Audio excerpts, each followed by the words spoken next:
নির্দেশ দেওয়ার 48 ঘন্টা সময় অতিক্রান্তের পরেও দারুয়া রাস্তার কাজ শুরু হয়নি। মরণ ফাঁদে তৈরি দারুয়ার এই গুরুত্বপূর্ণ রাস্তাটির বেহাল অবস্থা। রাস্তাটিতে বড় বড় গর্ত হয়ে যাওয়ায় যান চলাচলের একেবারেই অনুপযুক্ত হয়ে পড়েছে। অবিলম্বে এই রাস্তাটি তৈরি হওয়ার দাবিতে দারুয়া লাগাহাটের সামনে রাস্তা অবরোধ করে বিক্ষোভ দেখালো স্থানীয় এলাকাবাসী সহ টোটো ও অটো চালকরা। আন্দোলনকারীদের কথায় দীর্ঘ 1.5 বছর ধরে দারুয়ার এই এমার্জেন্সি রাস্তাটির বেহাল দশা। চিকিৎসকরা কোনো রোগীর সিটি স্ক্যান বা অন্যান্য পরীক্ষা করিয়ে আনার কথা বললে রোগীর পরিবারের লোকেরা চিকিৎসকের হাতে পায়ে ধরে বলেন রাস্তার এমন অবস্থা, এর মধ্যে দিয়ে রোগীকে নিয়ে গেলে রাস্তাতেই তার মৃত্যু হবে। রাস্তার এমন পরিণতিতে সাময়িক কিছু রাবিশ ফেলে গর্ত বোঝাতে আসা রাবিশ ভর্তি লরি ও রোলার আটকে রেখে বিক্ষোভ দেখায় উত্তেজিত স্থানীয় বাসিন্দারা।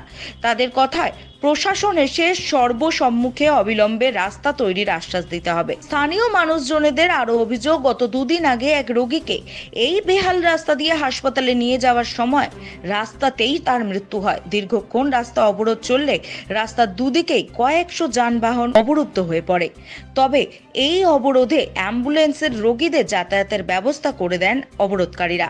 অবরোধকারীদের কথায় এতেও যদি প্রশাসনের টনক না নড়ে তাহলে পিডব্লিউডি অফিস ঘেরাও সহ বৃহত্তর আন্দোলনের পথে নামার কথা জানিয়েছেন স্থানীয় বাসিন্দারা। কি আজকে রাস্তা অবরোধ কেন হয় আজকে রাস্তা বানানো দীর্ঘ 1.5 বছর এই রাস্তার যা বেহাল দশা, মানে এটা এমনি এমার্জেন্সি রোড। হাসপাতালে এত পেশেন্ট সিটি স্ক্যান করাতে, আল্ট্রাসাউন্ড করাতে যদি কোনো পেশেন্টকে ডাক্তার বলে যায় তো পেশেন্ট ডাক্তারের পা ধরে যে আমাকে করেন না, আমি গেলে মরে যাব।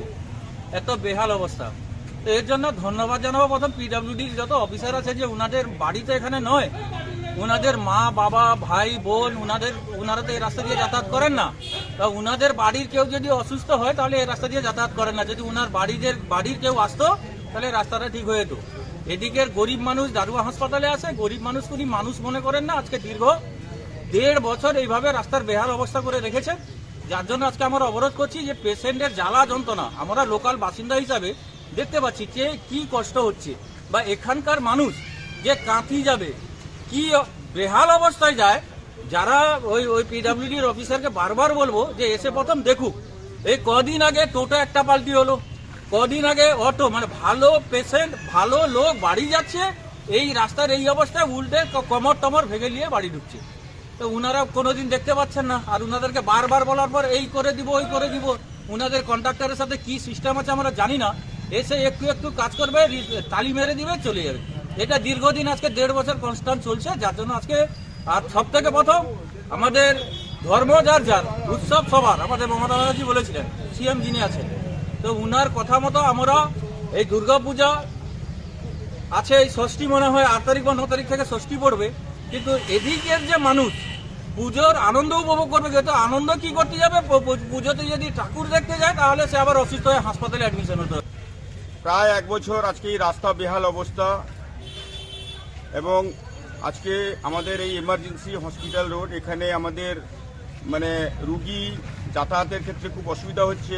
গত 3 দিন আগে আমাদের এখানে একটা রিক্সা মানে টোটো উল্টে আমাদের একটা রুগী মারা যায়, হসপিটাল পৌঁছাতে পারেনি।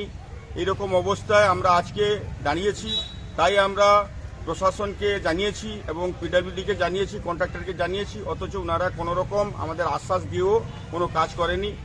এই আমাদের বাঙালির একটা যে বিশেষ শারদীয়া উৎসব বছরে একবার আসে, সেই রাস্তায়ও লোকজন পুজো দেখতে যেতে পারবে না।